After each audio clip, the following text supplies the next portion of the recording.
Ang Yamaha NMAX ang pinakasikat na motor dito sa Pilipinas. Kahit saang kalumingon, may mga naka-NMAX. Dahil hindi naman talaga maikakaila na napaka-pogi naman talaga ng Yamaha NMAX na ito.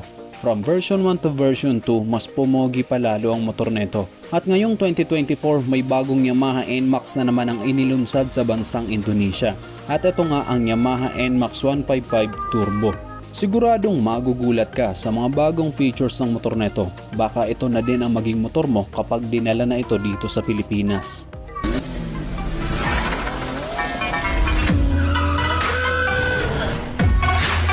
Ito ang bagong Yamaha NMAX 155 Turbo. Dito pala sa salitang turbo, talagang mapapaisip ka na agad na mabilis ang bagong NMAX na ito. Well, totoo yan dahil yan sa mga makabagong technology na ginamit ng Yamaha dito.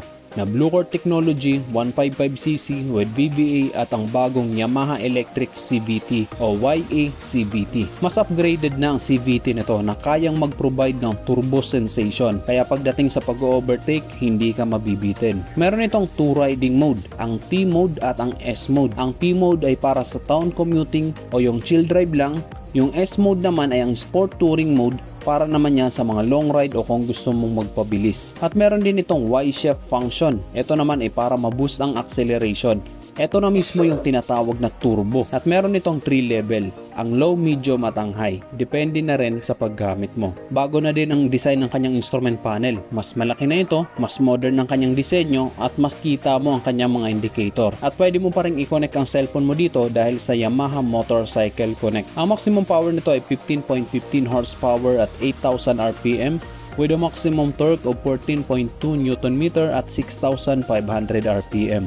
Mas malakas na ito kumpara sa version 1 at version 2 na NMAX. Then nandito pa rin ang kanyang mga safety features na dual channel ABS at ang TCS. At bago na din ang design ng kanyang headlight. Mas modern at mas aggressive ng design nito. Mas pinaganda rin ang design ng kanyang DRL o daytime running light. Mas maliwanag na din ang headlight nito dahil meron na itong dual projector headlamp na madalas na makikita lang natin sa mga big bike. Naka-LED na din lahat ng kanyang mga ilaw, pati ang kanyang mga turn signal lights. At meron pa rin itong built-in hazard lights. Dito pa lang sa harapan nito, napaka-aggressive at napakaganda talagang tingnan. Talagang very head turner ang bagong Yamaha NMAX na ito. Bago na rin ang design ng kanyang windshield. Medyo nakadetach na ito sa kanyang body at mas bagay itong tingnan kumpara sa version 2. At dito sa kanyang taillight, iba na din ang design nito. Mas nag-improve na ito.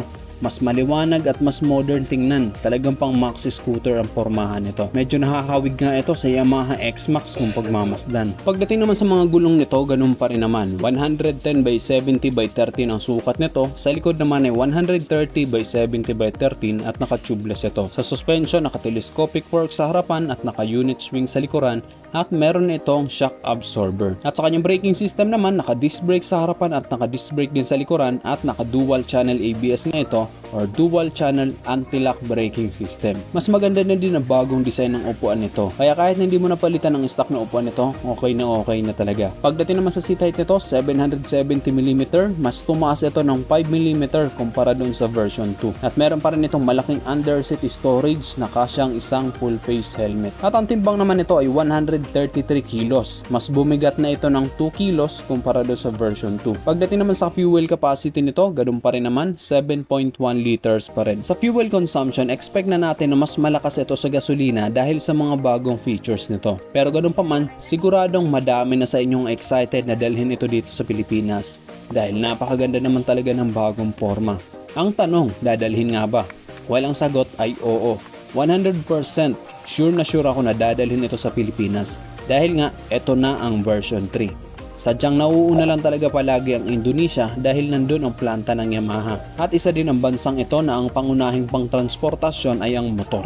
Maaaring bago matapos ang taong 2024, nandito na ito sa Pilipinas. Magugulat ka na lang, nasa mga kasa na ito. Pagdating naman sa presyo, wala pa tayong ideya kung magkano ito dito sa Pilipinas. Pero sa Indonesia, nagkakahalaga ito ng 32.7 million Indonesian rupee. Na kung direkta nating i-convert into peso, aabot lang ito ng 116,000 pesos. Pero syempre imposible yon dahil yung version 2 na Yamaha NMAX kasalukuyang nagkakahalaga ng 151,000 pesos. Kaya ang estimate price ko dito sa bagong Yamaha NMAX 155 Turbo maaaring nag-range ito ng 170,000 to 175,000 pesos. Bago tayo magtapos, tatanungin muna kita, kapag dumating na ba itong bagong Yamaha NMAX Turbo na ito, isa ka rin ba sa bibili? I-comment mo na lang sa baba, at kung nagustuhan mo naman ang video to, just hit like. Kung bago ka lang sa aking YouTube channel, huwag kalimutan mag-subscribe. Click mo na rin ang notification bell para sa mga susunod kong video ay updated ka palagi. Yun na guys, hanggang sa muli, ako si Rosgo TV. Ride safe always and God bless.